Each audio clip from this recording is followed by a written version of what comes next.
Right now in Sweden, we are in a formative phase where we are actually deciding upon the organization of doctoral studies and the implementation of it as well. I have previously worked at Stockholm University, where we had theoretical studies, and I wrote my PhD on performance art, and we had quite a frequent production of PhDs published at that department. Then I worked for a while in England, and there I met quite a different reality where PhDs could consist of a practical component as well as theoretical component. So we had students that engaged in 50-50 in practical studies along with theoretical studies, and that meant that doctoral studies comprised a portfolio in the end, where audiovisual material like this one could constitute one part of a doctoral thesis along with a written thesis. And then I came back to Sweden, got employed at the Academy of Dramatic Arts in Stockholm. And we are now, as I mentioned, in a formative phase of deciding upon the format of doctoral studies.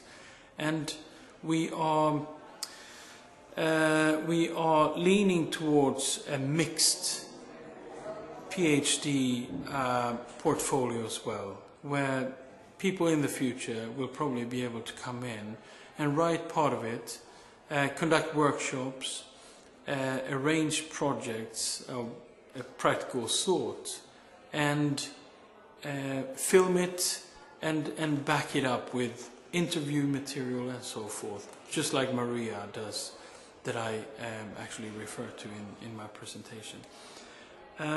So far we have very few doctoral students, but there will be many more. And now when we have to adhere to the Bologna model, I think we will benefit from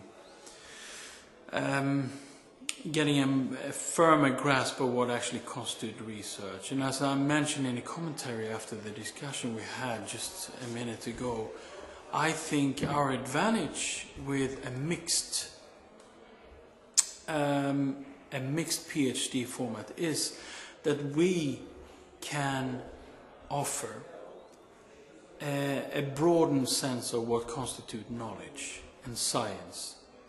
That has been determined traditionally by armchair philosophers, if you want, that decide through language what constitutes knowledge. But more and more in theater studies, in philosophy, in anthropology, and many other special branches of the humanities and the social sciences, applied components have become increasingly important. On the other hand, the educations in the academy with vocational training of actors, for example, they have passed through their educations without much critical feedback, really, on what they do. So I think we're in a situation in Stockholm right now where we have a great opportunity to mix theoretical premises of what can constitute critical knowledge of not only theater per se, but also the interdisciplinary possibilities of legitimizing theater as an art form, but also as a social event and cultural event, along with